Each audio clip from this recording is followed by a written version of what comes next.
Oh, I didn't start a new page here.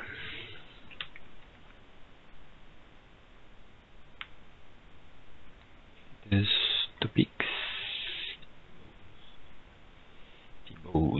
So, status. Orchard 1, 2 commits, 2 PRs from laser, which are localization summary admin must authorize for create content permission for specific content item and not publish content. We'll trust them because they made the new permission, create content. Then alias removal is not executed on the published version of a content. So apparently issues with aliases, yes, alias removal now executed on the published version of a content item.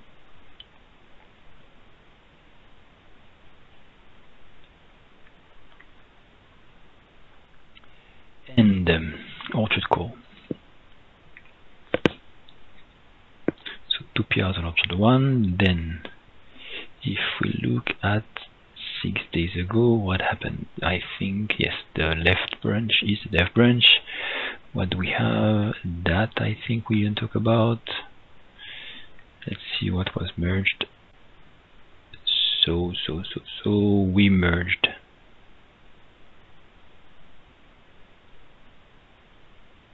let's go that. Prevent liquid tag helper conflicts, okay. Then we have fixes multiple tenant shells initialization, which was a bug. Optimize modules loading, optimization in the way modules are loaded in parallel, apparently. A better way than what was done. Renaming admin3 to AdminMenu. So this is a new name. This might break some links, I assume. So be careful if you see some links are missing in the menu admin. Might need to recreate them because the namespaces have changed. A basic health check. This is a new module from ND that will let us create new health check and provide new health check mechanism on from modules. And there is an endpoint /health/live that will return different status based on the health of the system. Very useful for when you run Orchard in multiple nodes, like in Kubernetes. Documentation on adding HTML attributes on image tag liquid filter.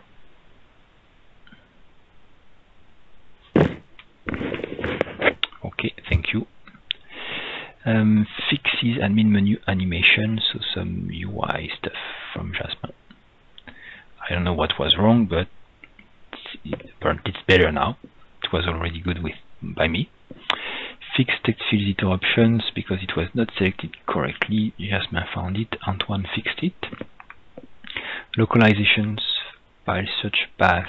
So the idea being that someone found an issue because we always tested it while working on the source code, and when you use NuGet packages, the default location for the localization files was not available, and this was with the name of inside the modules folder, but there is no module folder when you use NuGet packages.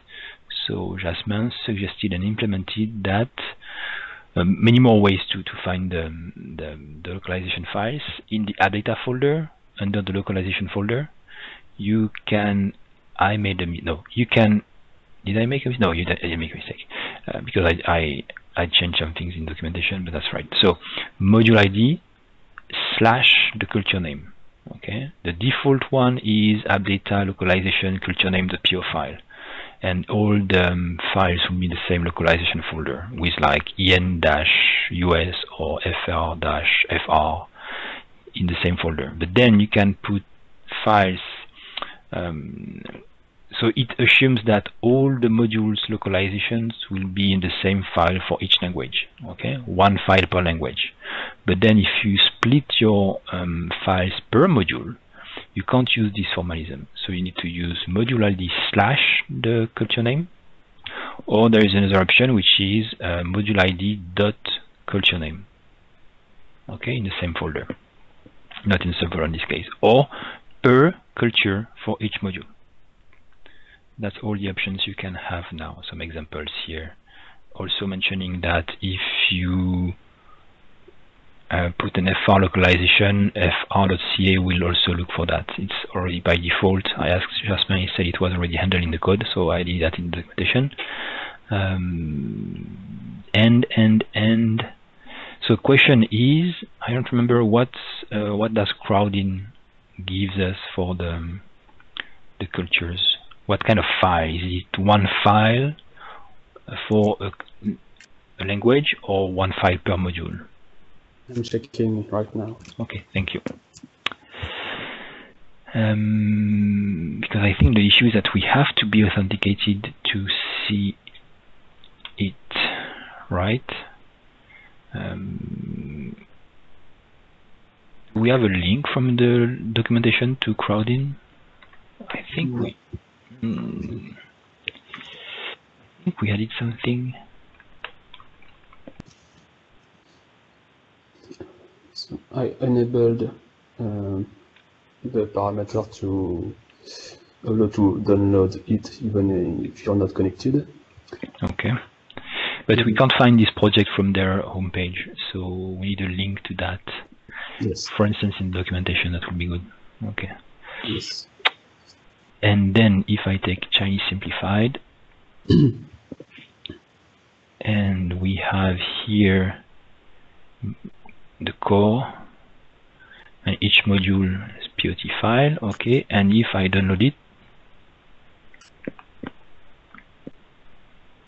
it will be PO files.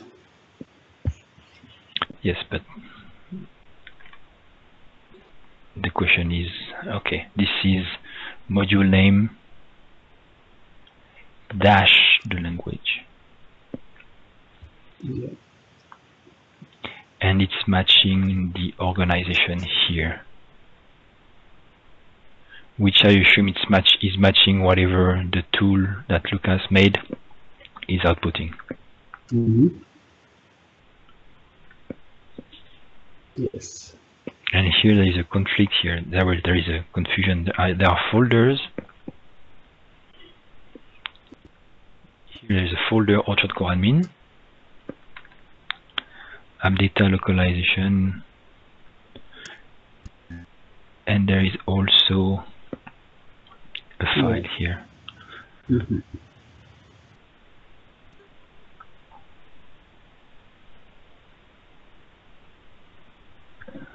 Okay, so maybe we need to change the tool. So I use the dot here because, well, it was not a dot before, but I changed it from Jasmine's branch because the views in MVC will look for the view name dot language dot CSHML. So I wanted to keep the same thing, but here in the file here we have a dash, and we need to find why we have subfolders for that. Maybe because these modules already have some localization file inside. I don't know. That's weird.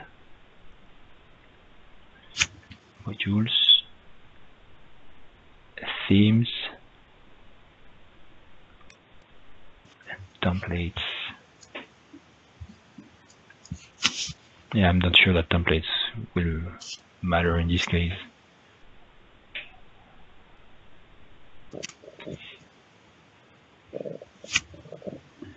Okay. Yeah. So nothing matches what we support. That's good. Well, I don't know how to fix that. So what we have here,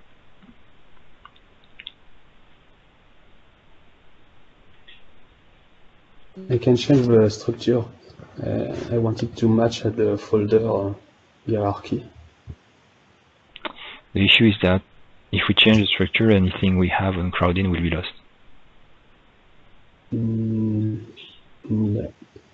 Yeah, but they are not up to date. Okay. It's been a few months since I uploaded them.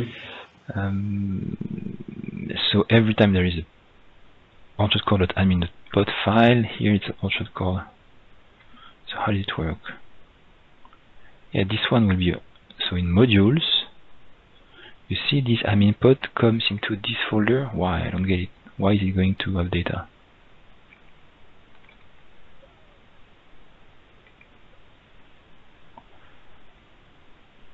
Okay, I don't understand how it works. Maybe for 1 or 2 files, I changed the settings to try a custom path. Probably admin. For example, this is the first one, so maybe I changed it. Okay. So maybe we should learn. Okay. Have That's everything the same. Yeah, everything at the same level.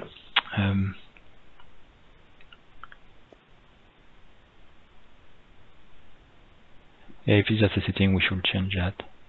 So here, because ideally, I don't know, because if we download a language, we could use this language as a folder and have all the files inside this folder.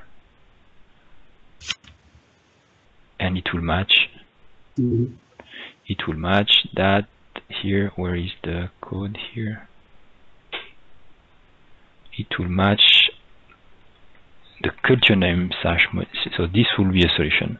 If we could have all the files here in crowding at the same level with different names,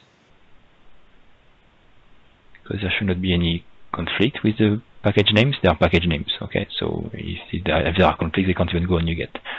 So one folder with all the files here, and then when we download, we'll get a zip file with a culture name. We can just extract as a culture name here, and every module will have a PO file. That would be great. That will match that. And also, in the meantime, Lucas has made some changes on his tool to match the hierarchy. But we can ask him to. Yeah, we don't need a hierarchy because we need to match something like this, and it's easier if you download a translation for one language and manage per language, not per module. It's good to develop per module, but when we deploy localization, it's per culture. So we can have just one folder for all the translation of a culture. Okay, thank you. So let's do the change in Lucas tool and change the settings so that we have one single folder. I mean, actually no folder in this case, so when we download, we get all the files.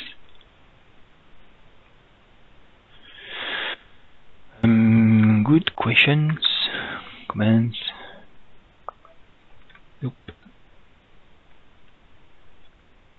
Then introduce a role service relying on identities roles manager and update the OpenID module to use it. So apparently Kevin was happy with that. I don't remember what it's doing. Startup, role service instead of role store, role service, same thing, maybe more stuff. User store, role service, role service. What's new? Just the name?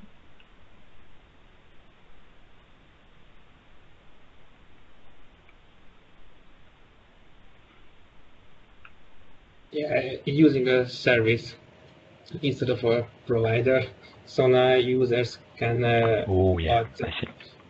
the new services to provide roles for the OpenID module. So if you have a service that add the different kind of roles, not that one that we use in our chat, we can use it in the OpenID module. Okay, thank you. Then patching Google Plus. I'm not sure what's the patch about because I know there will be some change in a patch, but this change should be removed after February 22 patch. So maybe it's okay. I don't know. Says it's better. So let's make it better. We'll see. Temporary reintroduce the null provision operators in application controller to unblock CI build. Unblock CI build because there was a bug in the CI build.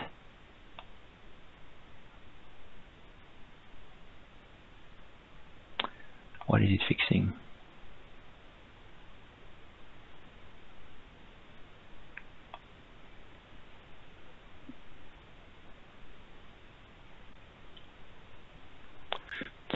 Oh, maybe unit test, maybe that would be yes. When you would like to test this service, the HTTP context request service is null, so okay. the test will fail. That's for your unit test.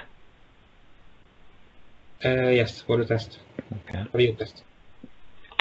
Change Smtp DefaultSender input to text, because otherwise you can't type anything you want, like something with less or greater than chars containing the actual, well, not the actual, but the displayed name of the email.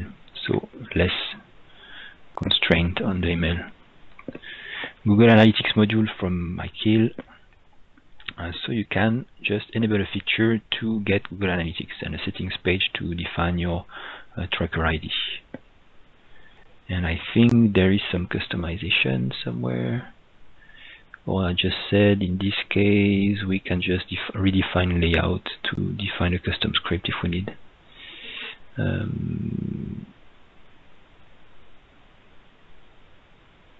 Where is it?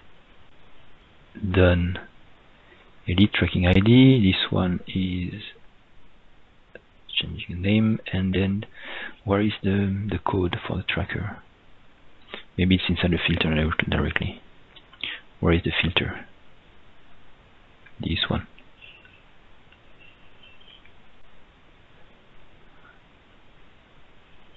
Yes, this is where the script is injected. Google Analytics module. Then we have removed the testing mode feature and replaced it by automatic signing certificate generation. So no more test mode for the OpenID feature. It will generate the secrets that are necessary to make it run, if there are none. So one less screen also, I think, or less options in the screen.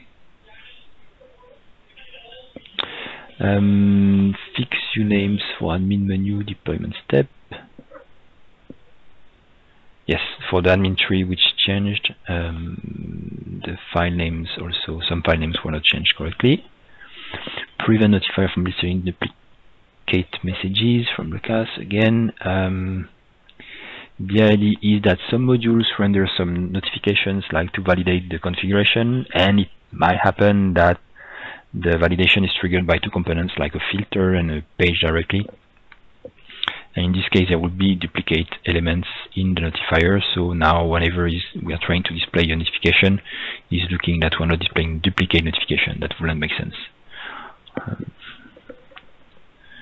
Tenants management improvements from Antoine, because Antoine manages lots of tenants, so he needed a way to filter the tenants page, to page the tenants page, to paginate, to search, to do bulk updates, bulk enabling and bulk disabling of tenants. So he implemented it. It's a good job, and I assume we'll get a demo of that if I make him a presenter, right? Yes. Good. Okay, you are a presenter. You can share. Okay.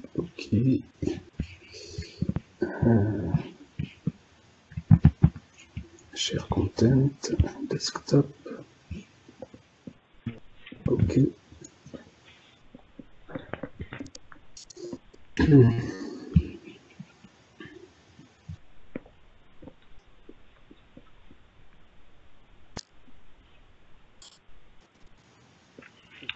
So this is an orchard instance with many tenants.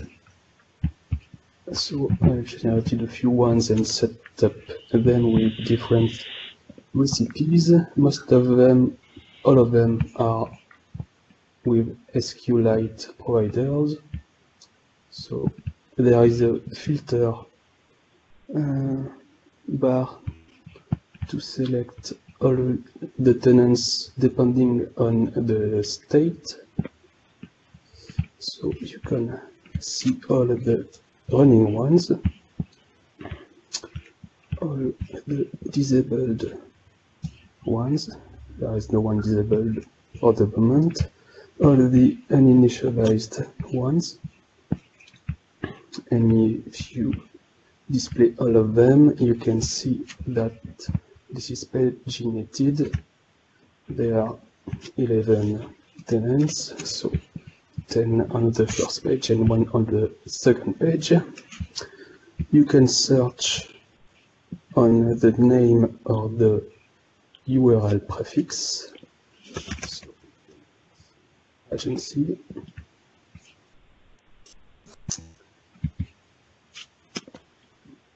can say log.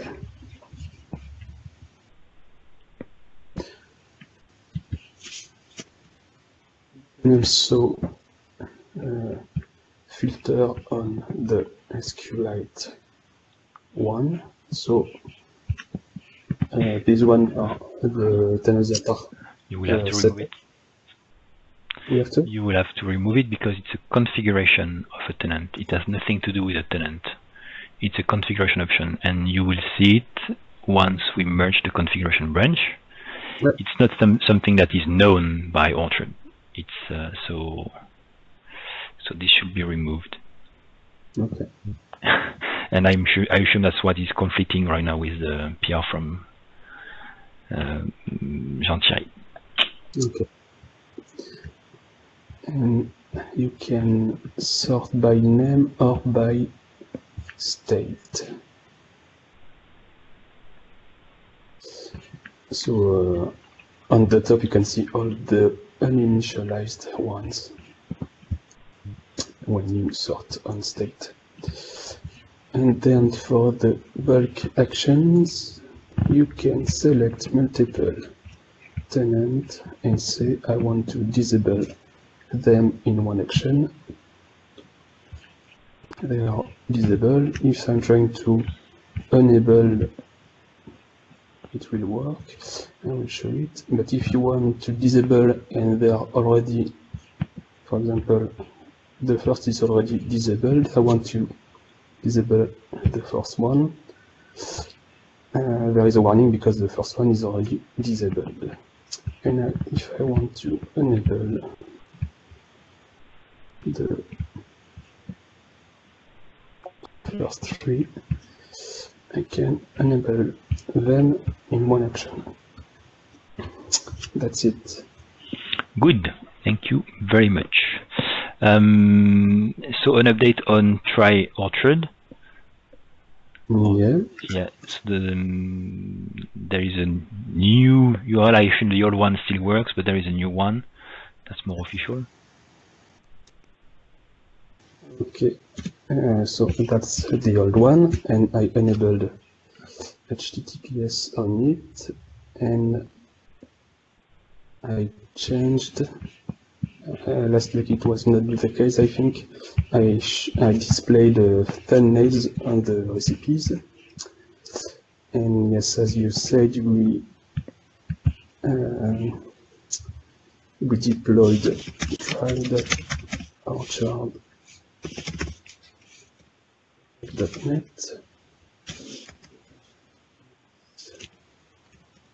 Work.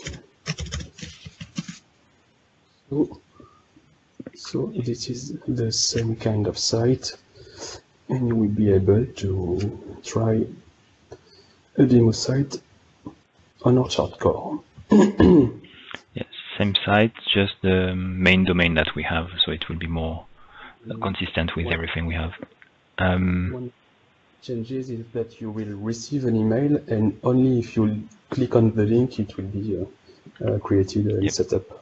To prevent from people creating a website just to try but never go in their email, and so the site is dangling and nobody's using it. Good. Thanks a lot. Questions?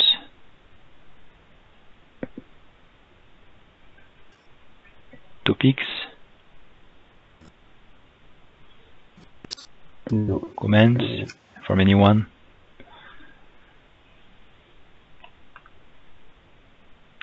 Yes, one comment is that we still need to configure it a little, the CI and the fact that the site will be reset after a few days.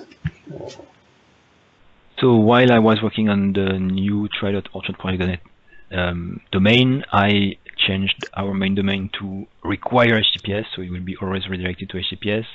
Same thing for the gallery. It was supported, but it was not automatic. Now it's forced. And I took the time to configure the HTTPS, the Let's Encrypt web job, so that it's done automatically. Remember, 3 months ago, there was no more HTTPS certificate because I forgot to renew it. Now it's automatic. I won't forget about it. The try.orchard.net is also automatically redirected to HTTPS. It was the same kind of job. We now we could advertise that. So we used to have, do you have Lombiq here? Do you have the .nest thing here, or the try thing from Lombiq? Try Orchard. Okay, we have that. So I think we should change this one to. Sorry guys, I see that Mark, Benedek, and Gabor are here, but now we have the core one. We should change this one to the to the Orchard core one. It's much better than Orchard one. It's not better than .nest, but what we have is better than Orchard one.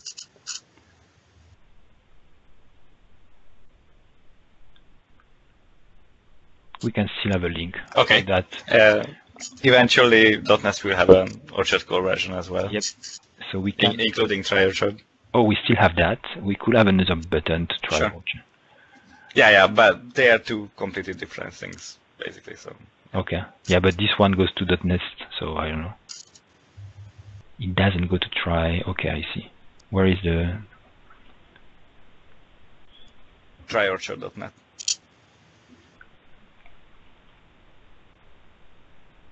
Like this? Yes. Okay, so the link was wrong before. Okay, interesting. Yes, the link was wrong. Well, not necessarily. Well, how do you get to tryOrchard.net from this page? I'm not sure if it's linked there. That's why. So I'm saying, so that if you want to try Orchard, you don't have to host anything on .nest, right? And there is no link to tryOrchard.net, so that was a wrong link, in my opinion. We have a .nest link at the bottom. Oh, okay, I see what you mean. So there is the .nest link, but the tryOrchard here was going to .nest. Maybe I didn't pay attention when I made the link. I made a mistake or a bad copy paste, so we need to change that. And that's it for this matter. Beta 3, so 1.10.3, we have Benedek that is actively working on that. That's good. Soon. Not as actively as I would like to, but yes. But that's okay. When you can. Then issues, milestones, beta 3 for Orchard Core. It's growing. There are more issues every week than the week before, so we should work on that to fix them to ship beta 3. They are not that hard, so if anyone can pick up one of them, that will be fixed in 2 days and done.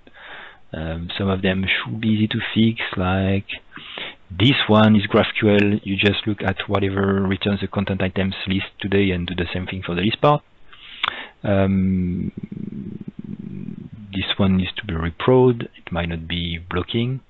This one, just repro and try to fix it. Same thing, easy. This one, removing dependencies. This one, I assign it to myself. It's a migration.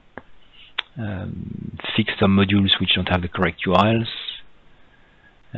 This one should be fixed, I think, because it was related to Gabor's PR, maybe. So we can try to reproduce that. And this one also, just I think a try catch or a new test when the module is enabled. That should be easy to fix. And so Jasmin will make us a demo of his new website, because apparently he's working hard on a new website, finding lots of bugs. So we should have a demo soon, right? Oh, yeah, I have a topic. I have a topic which is that I got some feedback from Seth, who is active on Gitter, about the form elements. The form elements, no, there are no more form elements. They are in our shortcore, they are just form widgets. So he was saying when building forms in our shortcore, his main issue was that I mostly decided, or I forced Sipke to decide that we should split the labels from the input text or from any other element in a way that we can have an input element without a label, and we can also put a label after an element. But what he wants is an input that has a label, so he can embed the input, include the input inside a label. So I suggested that we could make a new input element, a new input widget that will have a label, like input with label, and that will simplify his workflow. And I assume when I say workflow, his content management workflow, when he adds a new form and when he adds input elements, so they have already a label, and you don't have to drag and drop two different labels. Another issue, well, two different items for label and input. Another issue that he mentioned is that if you have, let me open Go. If you have something like a label 1 and the input here, okay, something like this, and on this page you want then on the right label 2 and input here. If you use the flow to create your form, which is what you have to do, you will need to create a container that will contain 1 and 2 elements and put this container 50%, then another container 50% containing 2 elements. That's also an issue with the fact that we have label and input separate. If this was a single element, you could put 50% on this element and 50% on this element, and there will be in total just 2 elements, 1 and 2, instead of having a container, a label, and input, a container, a label, and input, 6 elements. So that's why he's suggesting we should have actually label and input together. What I was also suggesting is that maybe we could make it by default, like an input as a label, and if there is no label text, well, we don't display the label, and we can still have a label as an independent thing. So that might be some changes we might do to form elements to make it easier to manage. If you have any opinion on that, please share them, because if you don't have any opinion, my opinion will win, and it might be the wrong opinion. So I win. Okay, good. And his other comment was, what was it? I took some notes, but I think on my other computer. On this one here, good. Okay, I have it here. Label position, before, next, and yes, we could have a text, and also should it be before or after input layout. Oh yeah, it was so this is something we decided not to do at first, but we can still do that, improve the layout. So what he wants to be able to do is define different layouts of the flow elements based on the media type, like mobile phone or large, whatever breaking size are defined for a theme. And I suggested that we could have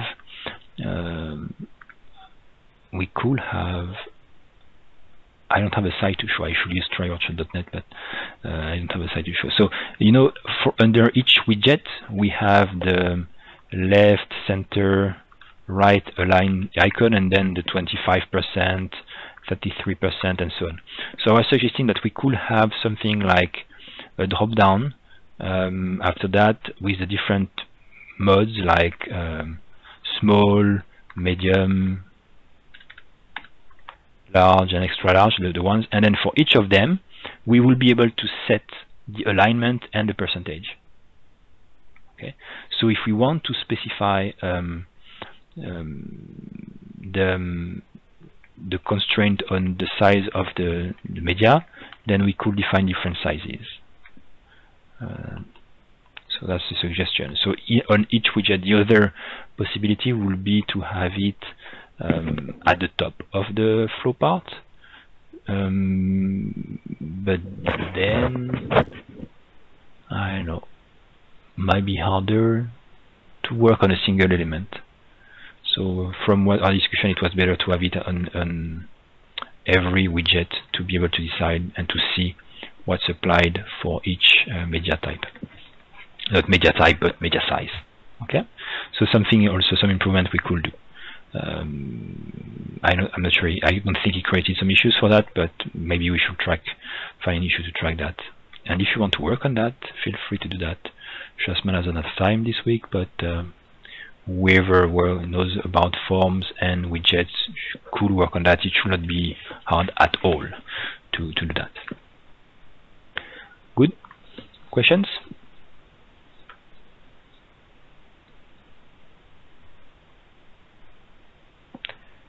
No questions. Short meeting because I don't have any demo. I didn't work much on Orchard last week. Yep.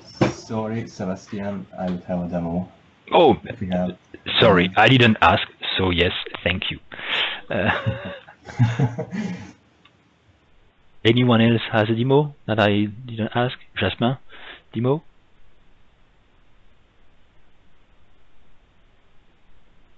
Okay, so Mark, you are presenter, you can share your screen. Thank you. I'll be quick, I promise. Okay, so first of all, my name is Mark Barta, and I work for Lombiq for almost 6 years now, and I'd like to take a demonstration about the Orchard extensions, Visual Studio extension module that I made a couple of times in these meetings before.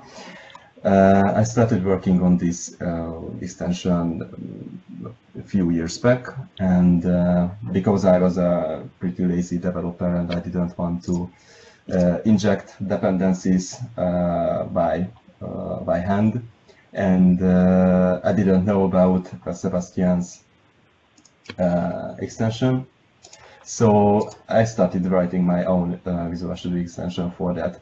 So what I want to show you today is the improvements, and I would start first of all that this extension doesn't support project and item templates anymore, because we had project and item templates. It contained Orchard 1.9 module templates, but it was too much effort to maintain, so we removed that. But we have two great extensions, features in this extension. One is the Orchard Log Watcher, and this is basically watches the log folder and alerts if we have any exception in the log. For example, let's say we have this test site. I will over this page, obviously it throws an exception, so this will alert that we have an exception. I click it, I see what the exception is, and I close. Well, as you can see, this is an Orchard core site, which is new because now these extensions support Orchard core websites. And what is great is that it can support multiple folders, which is important because when we use Orchard core, we can now use NuGet packages. So the path can be anything actually.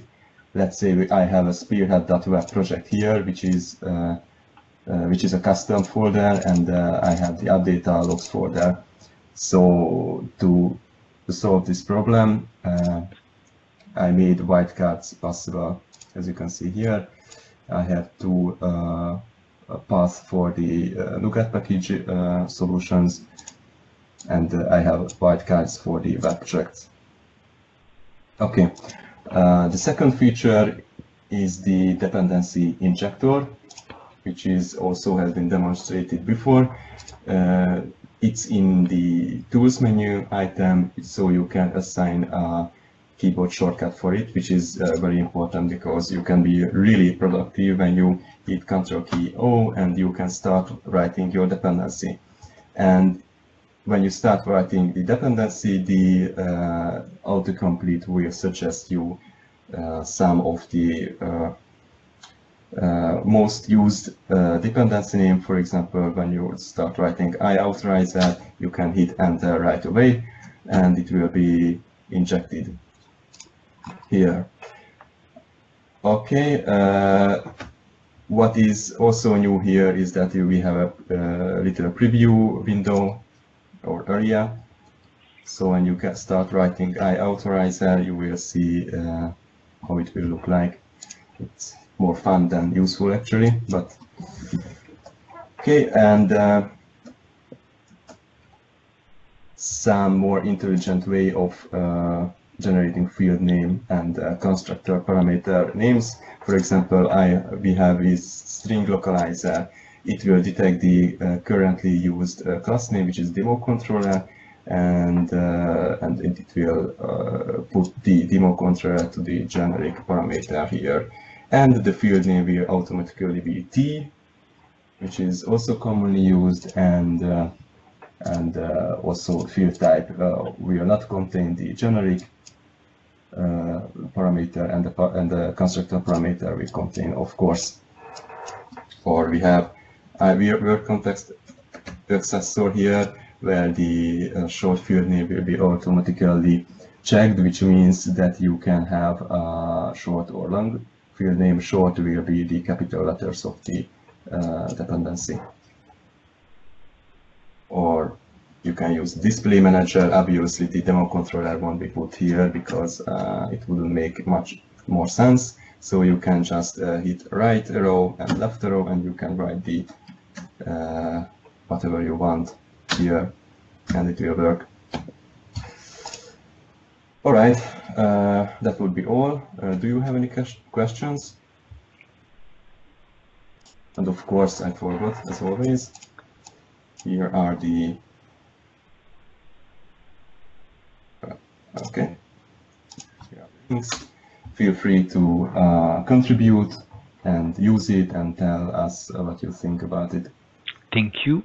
We should add it on the docs also. We should have a section with tools, maybe for tooling or whatever. And if you want to create a PR on the documentation, we can add a link to that. Okay. That would be better for visibility. Otherwise, somebody will never find it or think about looking for it. So we should have that in documentation. What did I say also we need in documentation? That I forgot, the site or whatever.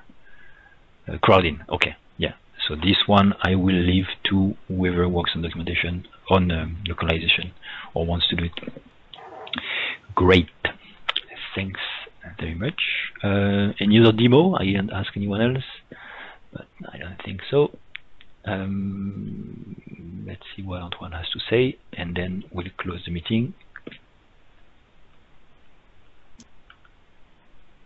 Thank you. Thanks everyone. Benedek, good luck for the release. We appreciate very soon. Yeah. Thanks everyone. See you on Thursday for the triage, or next Thursday for the next meeting. Bye bye. Bye bye. Bye. Bye.